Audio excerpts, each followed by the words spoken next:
Hello ladies, welcome to another video. This time I've made one about Blood Bowl. It's a fantasy football game that's really fun if you haven't had a chance to play it. Much different than standard shoot 'em up pew pew games that we have where you're just shooting people. This game is a little more involved. But I made this portable table that arena that folds up, and I just wanted to show you how I put it together. So the dimensions here is two halves that come together that are 3 inches each, so 6 inches in width and 25 inches from each half. When we open this up, I'll show you. And then 36 inches wide.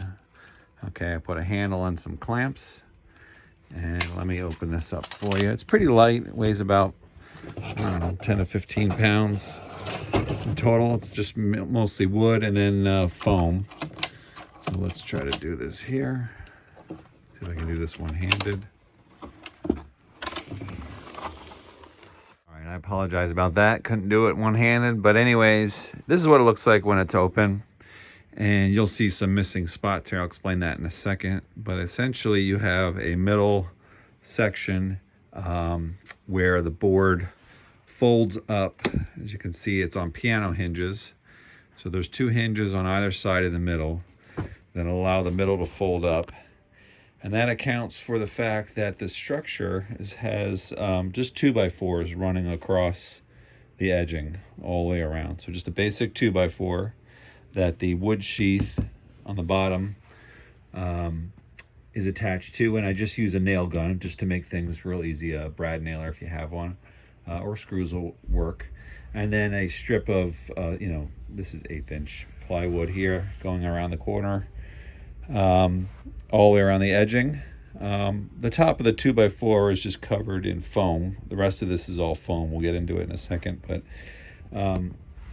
so as you can see, you have foam up top, and then wood and wood on the edge. Okay.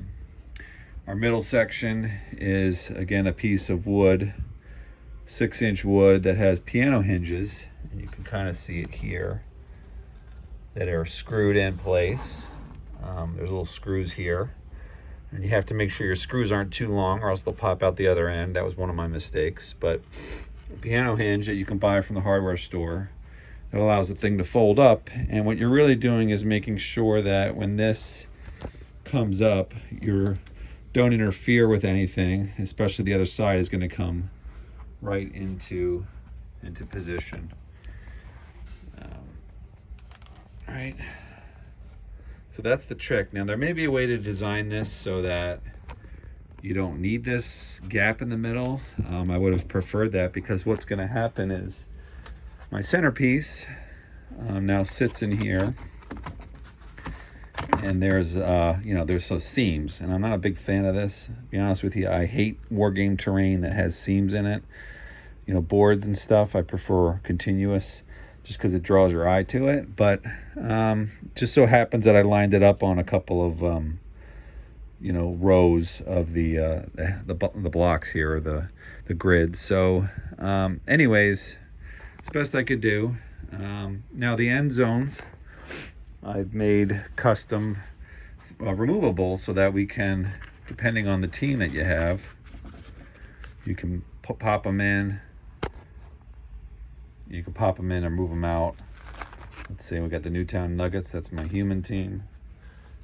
We can got the Danbury Destroyers. So that's kind of fun that you can have custom end zones. So yeah, now you have the board fully in place. And let's see, this probably needs to reverse itself. There we go. That looks better. Okay. The rest of it's pretty straightforward. Once you got the structure and the wood done, I'll probably stain the outside, maybe at some point clean it up.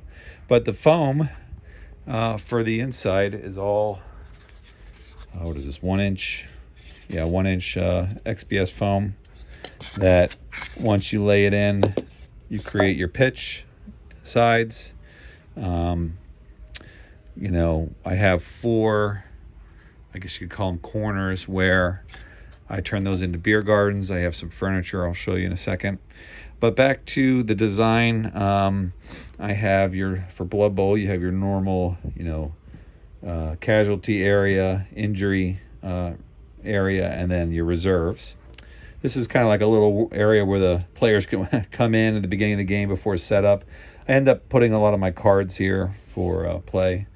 And then this is a dice rolling tray, so that as you're moving along, you have a place to throw your dice instead of on the pitch. Beyond the end zone, this will probably be where I'm going to build some scoreboard stuff for tracking, and maybe some stands I'll get on the outer edge eventually. So once you have your foam layout in place, you know, you have some walls and cut some arches. That's very simple to cut out with foam. You can do all this with a cutting knife, most likely. You don't need a Proxxon cutter, although I have one and it helps. And even you know, the 1-inch foam, and then simple, you know, foam board for, you know, to cover this area, which is very thin. You don't that way you don't have to cut it with your knife, but it's already pre-cut thin foam board for the top all the way around. And so once I have that all in place, and I'll show you a picture kind of what that looks like. You kind of, I use a soldering iron to create all these stonework. Actually, I do that before I glue everything in place. So I'll make the stonework with, you know, just a basic solder iron, and it goes a lot faster than having to do it by pencil or anything. But you need a straight edge and carve that all in. After which I use Mod Podge, which covers your foam, protects it from any sort of paint or warpage, and makes it nice and hard. I use black. I add black paint just so that if I miss anything, I got the nooks and crannies all covered for. And then I went ahead and started painting. So the gray, obviously, don't use, you know, I use a little bit of brown in there, not entirely all gray, but work your way up from dark gray, medium gray, light gray, a little bit of brown, and spray some green if you want some, you know, mold or whatever.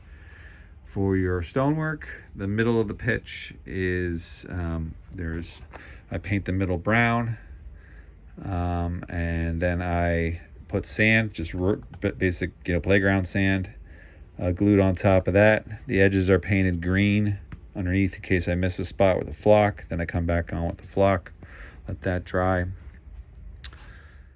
Just some more clarification about dimensions. So the board in the middle is your standard Blood Bowl size board, exactly right as it comes out of the box. My areas off the side, so if you look at from the out of bounds to the edge of the board, or to the edge of the to the edge of the arena, it's 8 inches. All right, so that gives me all that space for the extra room. 8 inches on both sides. Okay. That gets us to our total of 36 inches across for the whole thing. And then off the end zone, I made the end zones a little bigger because even though there should just be one square here, you can put pins to make it one square. I like the idea of it being big. So that's 4 inches plus. So from the edge of the edge of the grid, inbound play to out of bound play is, you know, 11 inches. So 4 plus, you know, another 7. Okay. And that should be everything you need from a dimension standpoint. Like I said, this is just the height of a 2x4 on the outside, plus the sheathing that goes all the way around. All right, more about the field here. The grid is just little pins that I pushed into place, and you can buy kind of sewing pins, and you can spray paint them if you need to create the heads that you need.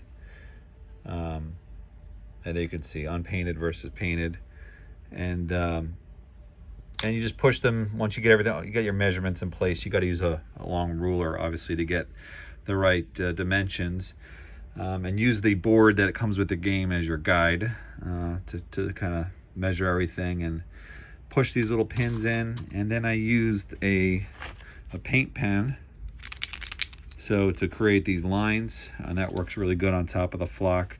Oh, I forgot to mention, with the flock, you want to spray it with a lot of glue and matte adhesive or matte varnish, so that it's nice and hard and it won't rub off over time.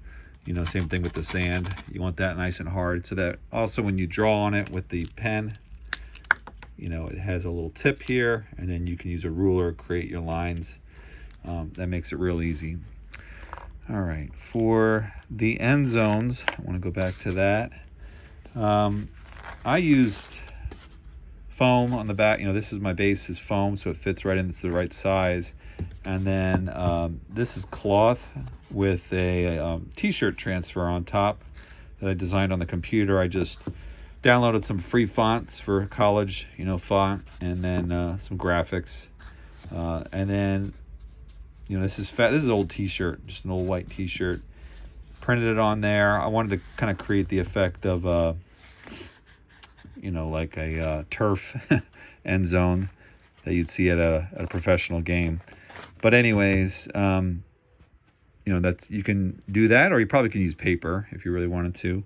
The middle emblem here, this is actually a 3D printed Blood Bowl emblem I found for free somewhere on Thingiverse or Cults, I can't remember. But that just allows me to paint it pretty accurately without doing it all freehand. You could probably just use paper as well, and then embed that, cut that in, embed that into the middle of the field. So I did that for fun. And the edges, just the little details, you know, a lot of free signage that you can get on the internet if you just look for it, search for Blood Bowl advertisements or something, and then cut it out after you print it on paper. That's kind of fun, just to, I mounted it on cardstock, or chipboard is very helpful.